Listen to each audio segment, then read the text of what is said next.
Radio Anthropocène. À l'écoute du changement global. Nous sommes toujours en direct de Pilot, au Collège Truffaut de Lyon, sur Radio Anthropocène, dans le cadre du festival À l'école de l'Anthropocène 2024. Merci à tous et toutes de nous écouter. Dans l'émission On s'engage, nous allons vous proposer de rencontrer des acteurs engagés sur le territoire lyonnais. Et aujourd'hui, nous sommes en compagnie d'Éline et de Camille, qui viennent ici parler au nom du mouvement Extinction Rébellion Lyon. Bonjour et merci à vous d'être ici. Merci pour l'accueil. Extinction Rébellion, ou XR, est un mouvement d'écologie politique luttant contre les injustices sociales au prisme de l'environnement. De ce fait, vous luttez contre l'accaparement des ressources, et l'eau est une ressource actuellement particulièrement sous tension, que ce soit pour l'agriculture, l'industrie ou la production d'énergie. Dans le cadre de la ville du Lyon et du territoire lyonnais, vous menez plusieurs actions. Est-ce que vous voulez nous en parler ? Je commence ? Oui. Du coup, Extinction Rébellion, c'est un mouvement très décentralisé, donc on travaille sur à peu près tout et n'importe quoi qui touche au changement climatique et à la crise écologique. Et on a fait quelques actions sur l'eau. À Lyon, on a pas mal travaillé sur des trucs un peu connus. Bon, les PFAS, on en a parlé hier, je crois, donc on va pas trop revenir dessus. Juste, on a fait une action le 2 mars. Il y a 8 personnes en procès le 18 juin. On va avoir besoin de beaucoup de soutien face à Arkema et tout ça, donc on remet cette date au centre. Et sinon, on a fait des actions. On a une grosse campagne contre Béton Lyonnais, notamment, donc, qui est un acteur de Dessine, qui est une entreprise de Dessine qui fait du béton prêt à l'emploi pour différents chantiers dans le Rhône. Et c'est une entreprise qui est installée illégalement sur un captage d'eau potable qui sert à la métropole de Lyon et qui a depuis 2020, il y a une grosse lutte de Youth for Climate et Extinction Rébellion Lyon, donc les deux groupes locaux, et depuis bien plus longtemps d'une riveraine notamment qui est très porteuse de cette lutte-là, qui a subi énormément de menaces et de vengeance en fait de la part de cette entreprise. Donc ça, c'est un très très gros dossier qui est assez peu médiatisé, alors que c'est une lutte hyper locale et que c'est hyper parlant en fait sur le manque de cohérence de beaucoup d'élus et de pouvoirs publics. Donc la DREAL a été très très peu réactive sur ce dossier-là, alors qu'elle a été souvent interpellée par FNE, notamment FNE Aura. Donc il y a eu une très très grosse lenteur en fait des services publics sur ce dossier. Béton Lyonnais a enfin été condamné en décembre dernier. Mais ça arrive tardivement, et puis il continue à produire illégalement du béton sur un site illégal sur lequel il est installé illégalement, et à peu près rien ne rentre dans les clous sur cette affaire, et il y a très très peu de réactions, quoi. Oui, et puis on s'est aussi engagé, on a aussi mené une action l'an dernier contre un golf avec plusieurs groupes locaux de la région. Et du coup, en fait, on a ciblé le golf parce que c'est vraiment quelque chose de très parlant, de très criant. Donc, pour rappel, un terrain de 18 trous, c'est une consommation équivalente à une ville de 7000 habitants quotidiennement. Et en fait, l'ensemble des golfs en France font la superficie de Paris et Marseille réunis. Donc en fait, avec ce gain de place et cette non-artificialisation des sols, ça permettrait beaucoup de possibles. Et en fait, ce qu'on dénonce, c'est encore une fois l'accaparement d'une minorité ayant le pouvoir économique, une minorité des ressources et une minorité des sols et de l'espace. Très bien. Et comment est-ce que, pour revenir sur Béton Lyonnais, comment vous liez le sujet de l'eau avec la question de Béton Lyonnais, et aussi quelles sont les mesures très pragmatiques qui pourraient être prises, alors la fermeture du site bien sûr, mais par rapport à l'industrie qui est très présente dans la vallée du Rhône, quelles sont les mesures politiques qui pourraient être prises ? Ce qu'on dit, en tout cas, moi je pense que ce qui recoupe souvent dans les actions et les argumentaires qu'on produit sur ces questions-là industrielles, c'est c'est le manque d'attention et le manque de moyens en fait qui sont alloués à des organismes de contrôle comme l'Adréal typiquement. C'est le cas sur Béton Lyonnais, ça a été le cas, enfin c'est largement le cas aussi sur Arkema et sur la question des PFAS qui a été extrêmement sous-estimé pendant très très longtemps. Il a fallu des reportages, un travail journalistique en fait pour qu'on commence à s'intéresser à cette entreprise alors que l'Adréal elle procédait à des contrôles réguliers avec des manquements à peu près tous les 4 matins, quoi. Et il n'y a jamais rien eu à la suite de ça, quoi. Il a fallu que ce soit apporté à l'attention du public pour qu'on ait une vraie réaction des pouvoirs locaux. Béton Lyonnais, c'est un peu la même chose, sauf que la médiatisation est moindre, donc on a l'impression que ça fait moins effet, alors qu'en fait, l'entreprise est enfin condamnée.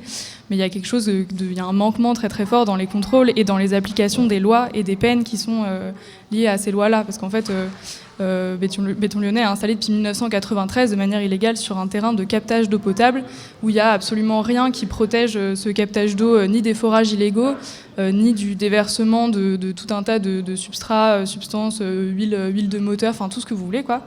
Et ça, c'est extrêmement dommageable, quoi. Et on a beaucoup de mal, en tout cas, je pense, à comprendre le peu de moyens qui sont alloués aux organismes de contrôle qui pourraient appliquer les lois qu'on a déjà tellement de peine à faire accepter par le législateur, quoi.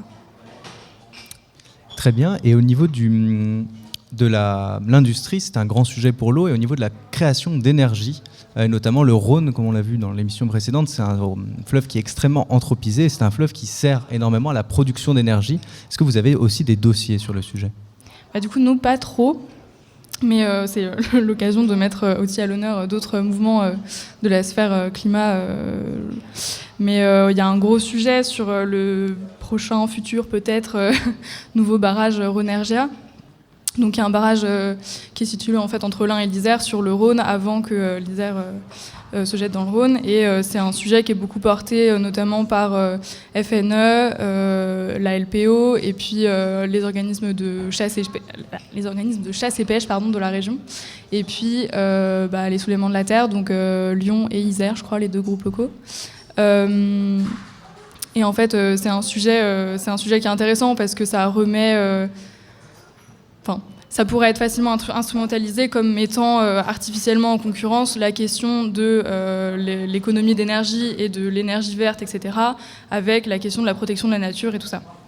En fait, ce qui est souvent opposé, c'est de dire on construit un barrage parce que c'est écologique, puisqu'on va en faire de l'énergie... ça nous permet de faire de l'énergie renouvelable, de l'énergie verte, de ne pas utiliser le pétrole, etc. En fait, ce que portent ces associations-là et ces mouvements-là, c'est de dire qu'on ne veut pas faire ça à n'importe quel prix et qu'on ne veut pas obtenir de l'énergie, même verte, au prix du sacrifice de tout un tas de phénomènes de biodiversité, au prix de la nature, etc. Et en fait, ce barrage-là, il est pas mal, il est très coûteux. C'est plutôt un petit barrage, donc il n'a pas une très très grosse capacité de production énergétique, et qui pour autant, en fait, va faire perdre énormément de biodiversité. Un barrage, ça marche avec une retenue d'eau, donc qui va noyer en fait des terres arables, des terres agricoles, et des terres sur lesquelles vivent tout un tas d'espèces. Bref, un écosystème classique, quoi. Et donc c'est ça qui est remis en question, d'autant plus qu'on a un peu la folie des grandeurs avec cette idée de vouloir du coup produire toujours plus, qui est assez classique, mais de vouloir toujours produire plus en faisant de l'énergie verte, c'est aussi problématique. Et on a énormément de barrages qui sont déjà en fonctionnement aujourd'hui en France et qui sont pas du tout rénovés, pas du tout modernisés. Et ce que ces études montrent, c'est qu'en fait, un barrage, en moyenne, ça a 60 ans. Et ça n'a jamais été retouché, rénové, modernisé, etc. Et en fait, la capacité de production qu'aurait ce nouveau barrage Rhônergia, elle est largement plus faible que si on renouvelait, on modernisait les barrages qui existent déjà, et qui en plus permettrait potentiellement de réduire l'emprise de ces barrages déjà existants et vieux sur la nature et leur impact, en les rendant plus légers, en les rendant en permettant par exemple la circulation des poissons, parce qu'il y a des vieux barrages où c'est même pas le cas, où les poissons peuvent pas circuler, ce qui est maintenant un truc qu'on fait facilement, quoi. Et donc, ce qui est demandé par ces associations, c'est plutôt que de créer encore un nouveau barrage qui réduirait ces terres arables à du coup un sol sous-marin, quoi, de plutôt moderniser l'existant. Mais c'est un truc très classique, en fait. C'est des demandes plutôt que de construire à nouveau, de simplement moderniser ce qui existe déjà et de le rendre plus efficace et plus efficient, quoi. Alors, on vous connaît énormément par les grandes actions spectaculaires. On a parlé de Béton Lyonnais, on a parlé d'Arkema, et vous faites aussi un travail au quotidien, un travail de fond dans votre organisation. Comment agir, comment vous rejoindre potentiellement aussi, et comment vous fonctionnez ? Du coup, voilà. Pour nous rejoindre, c'est assez facile. On utilise des réseaux que tout le monde connaît aujourd'hui, comme Instagram, pour ne pas le citer. Et du coup, en fait, là-dessus, on va avoir l'accueil des nouvelles et nouveaux. Les dates et les lieux vont être communiqués au fur et à mesure. Donc le prochain, c'est le 4 avril et celui d'après, c'est le 23 avril.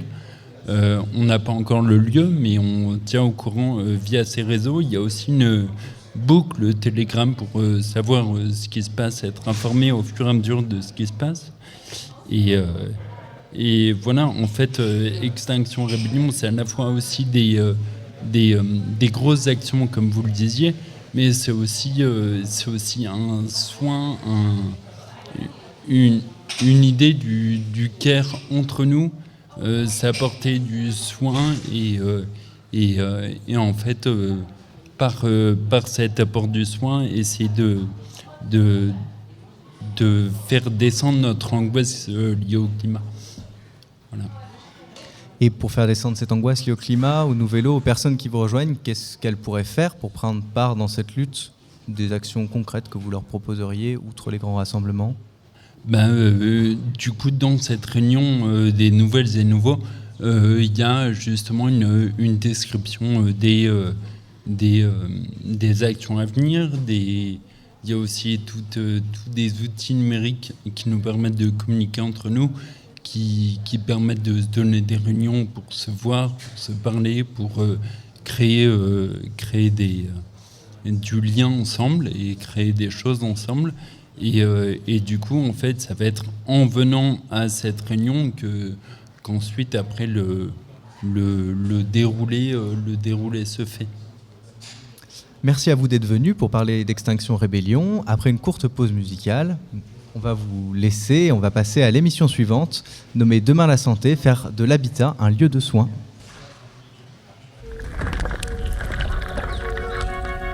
Radio Anthropocène. À l'écoute du changement global.